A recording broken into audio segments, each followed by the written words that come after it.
Attention spoiler, ne reste pas si tu n'es pas à jour dans les chapitres de ce manga. Pour les autres, bon visionnage.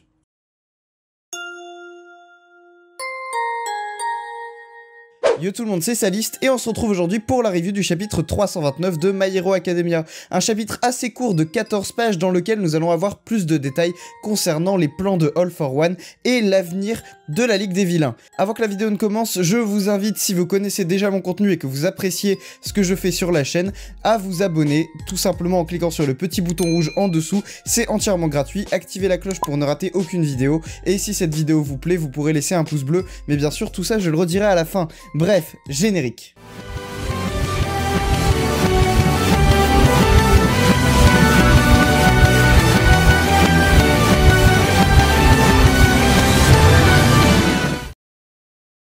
Donc le chapitre s'ouvre sur un visuel de Star and Stripes, donc qui est l'héroïne numéro 1 des États-Unis qui nous a été introduit dans le dernier chapitre. Cependant, on commence directement sur All for One qui parle à Spinner dans une espèce de caverne dans laquelle il s'est caché pour le moment. On le voit d'ailleurs entouré de Nomu qui ont l'air d'être des high-end, donc je rappelle des Nomu plus intelligents que la moyenne et beaucoup plus puissants que la moyenne. Il explique à Spinner que c'est maintenant que tout se joue, donc que tout son plan visiblement se joue, puisque comme il explique à Spinner, les forces de l'ordre sont beaucoup trop occupées avec les évadés de Tartarus pour se focaliser sur la Ligue des Vilains et donc sur All for One lui-même. Il lui dit également que se cacher n'est un objectif qu'à court terme, puisque son objectif à moyen terme est de s'emparer du One for All. Comme on le sait déjà, c'est vraiment le big objectif de All for One, c'était de s'emparer du One for All. D'ailleurs, Spinner fait une très belle remarque par rapport à ça, il lui dit « C'était pas votre but ultime, ça ?»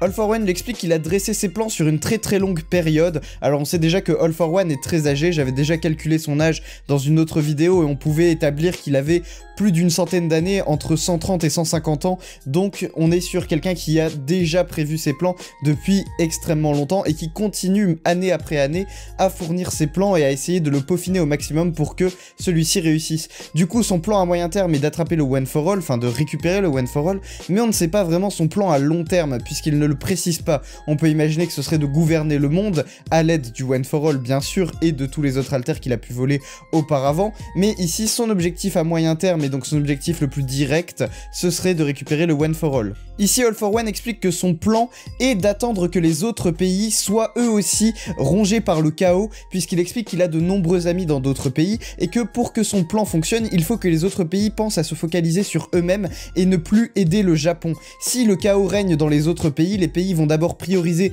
sur leurs propres intérêts personnels, avant d'aider les pays voisins tels que le Japon. Du coup, All for One explique ici à Spinner que sa plus grande chance, et qui est également aussi son plus gros obstacle, c'est Star and Stripes, l'héroïne numéro 1 des États-Unis.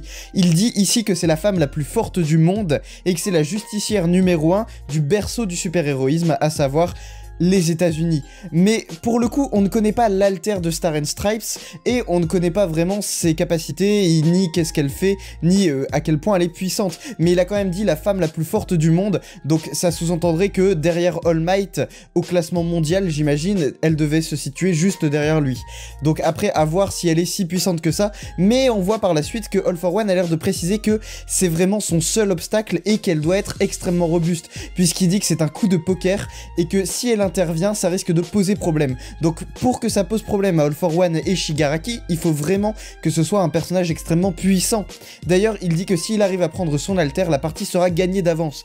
Donc pour qu'il ait autant de confiance dans le fait que s'il arrive à attraper l'alter de Star and Stripes, il réussisse son plan, c'est qu'elle doit avoir un alter extrêmement puissant et qu'elle doit être elle-même extrêmement puissante. All for One se lance ensuite dans un laïus pour expliquer à Spinner qu'il est celui qui permet de maintenir les liens et de tisser les liens entre la Ligue des Vilains, qu'il est celui qui doit être aux côtés de Shigaraki et qui doit donc arrêter de protéger All for One pour le moment et aller rejoindre Shigaraki pour l'aider directement.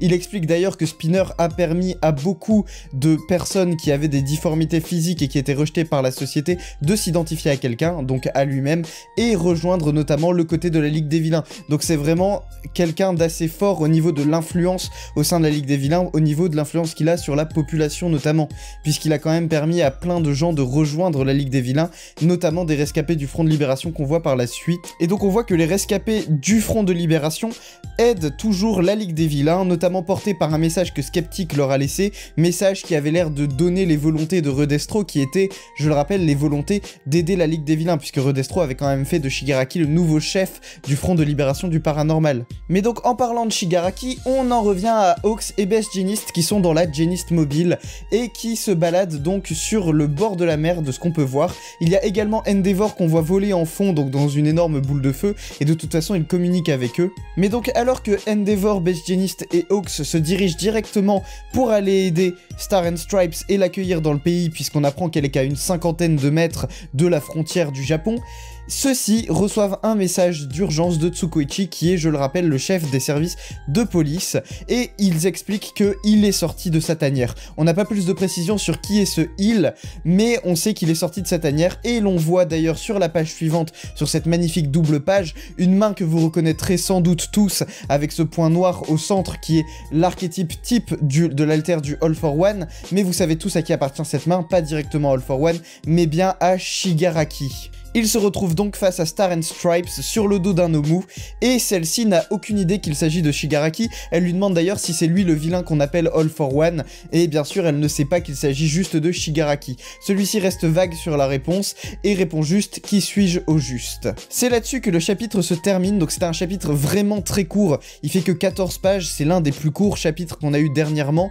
hein, vraiment on n'a pas eu beaucoup plus d'informations que ça, à part celles qu'on a eu dans ce chapitre, donc on a un peu plus de précision sur le plan d'All for One, et on comprend surtout que voler le One for All n'était pas son plan à long terme, ce n'est pas l'objectif final de All for One. Voler le One for All ne sera qu'un outil pour accomplir visiblement son objectif final, qui est, j'imagine, de régner sur le monde et sur tous les pays, donc pas non seulement que sur le Japon, mais bien sûr sur tous les autres pays autour. Mais donc All for One, pour parvenir à ses moyens, utilise Shigaraki, qui a visiblement atteint son corps parfait alors qu'il leur restait 3 jours. Star and Stripes arrive donc sur le terrain japonais et ne peut malheureusement pas rentrer sur le territoire puisqu'elle est arrêtée par Shigaraki à la frontière.